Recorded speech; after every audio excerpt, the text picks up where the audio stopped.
Nous sommes toujours en direct de l'Université catholique de Lille dans le cadre des journées Portes ouvertes. Bonjour Juliette. Bonjour Julia. En tant qu'étudiante en journalisme, nous réalisons des interviews des personnes qui sont présentes aux journées Portes ouvertes. Et aujourd'hui, on accueille Thaïs, qui est donc étudiante à l'ISTC. Bonjour Thaïs. Bonjour. Bonjour. Alors, qu'est-ce que vous faites aujourd'hui aux journées Portes ouvertes ? Alors aujourd'hui, je viens présenter mon école donc au sein de l'Université catholique, car donc nous sommes une école de communication donc ISTC qui faisons partie de l'Université catholique, pardon. Et donc on vient représenter pour les potentiels nouveaux étudiants. Terminales, c'est ça, potentiels nouveaux étudiants, pour leur expliquer nos cursus et nos objectifs. Est-ce que vous avez un profil particulier de candidat que vous recherchez ? Alors, nos objectifs pour les candidats, on cherche des personnes déjà très motivées, n'importe quelle filière, que ce soit S, L ou ES, on cherche vraiment des personnes, un statut affirmé avec pourquoi pas des passions. Personnellement, moi j'adore l'art et c'est quelque chose qui m'a vraiment aidée à rentrer dans cette école parce que c'est vraiment une école qui forme une personne en elle-même et grâce aux différents stages qui nous sont proposés, eh ben, je vais essayer de me former du coup avec mes passions qui me font vivre tous les jours. Et donc l'ISTC, c'est une école de communication. Qu'est-ce qu'il y a à l'intérieur comme filière, comme domaine en fait ? Alors c'est une école de communication généraliste, donc c'est important de le préciser parce que elle se fait, donc c'est un master, c'est soit en 5 ans, soit en 3 ans, donc master ou licence.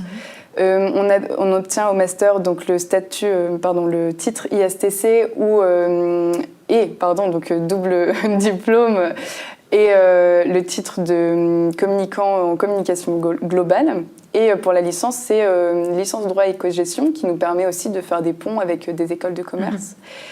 Et donc c'est des filières, c'est très très ouvert, on cherche vraiment, on a des cours de culture générale, beaucoup de côté associatif et beaucoup de projets. Donc déjà dans le monde de l'entreprise, on cherche vraiment déjà dès la première année des partenariats avec des associations. Par exemple, moi je suis en première année et j'ai un projet citoyen à faire. Et je suis en association avec le Val d'Oco pour monter un projet pour des personnes défavorisées. Voilà. Vous pouvez nous en dire un peu plus là-dessus ?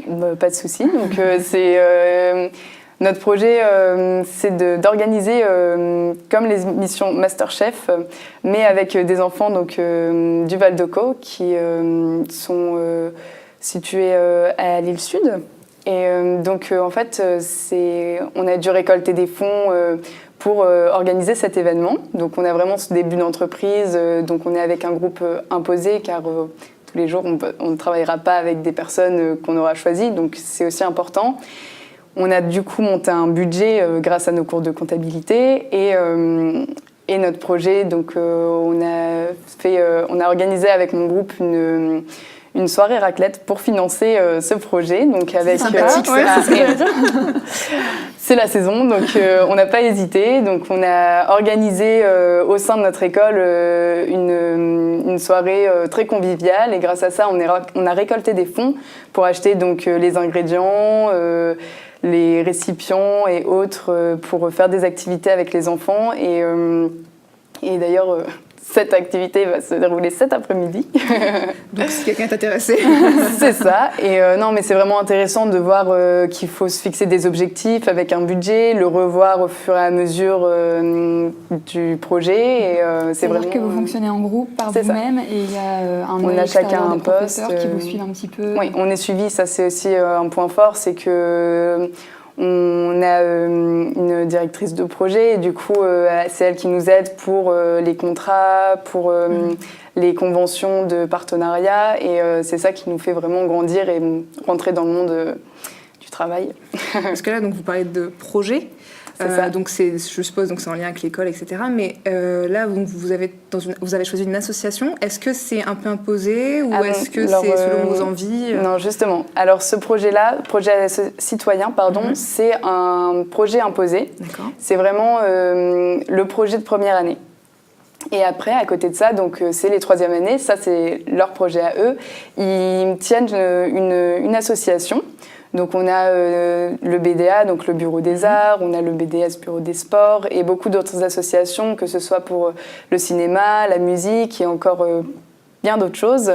Et nous, en tant que première année, on peut être bénévole. Donc par exemple, avec le BDA, on peut aller visiter, par exemple jeudi dernier, on est allé visiter la Villa Cavrois, plein de choses vraiment ouvertes du coup sur l'aspect culturel. Et on a aussi un BDI, donc Bureau des Internationaux, et ça nous ouvre vraiment à beaucoup de choses dès la première année. Et pour les troisièmes années, eux, à monter des projets tout au long de l'année, comme une mini-entreprise qui font leurs événements et cherchent à promouvoir leur...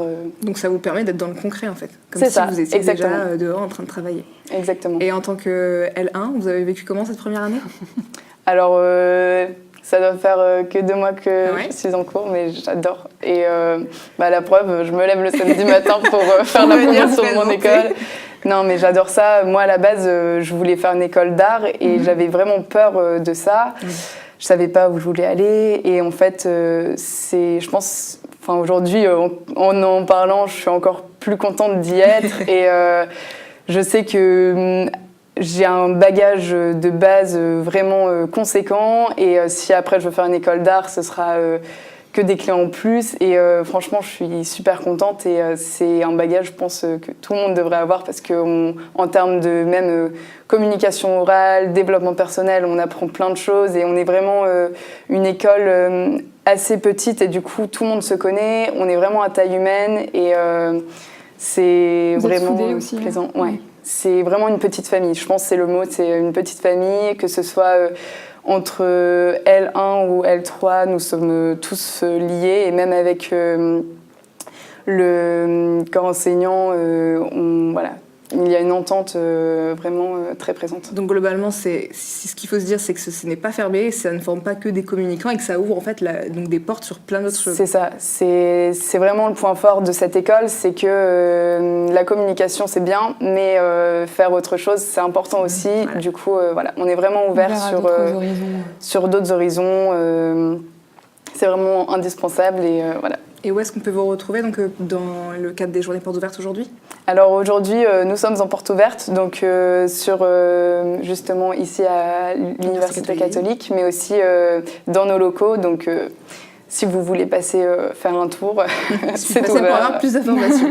Merci Thaïs pour votre intervention. On se retrouve dans quelques minutes pour une autre interview à l'occasion des JPO.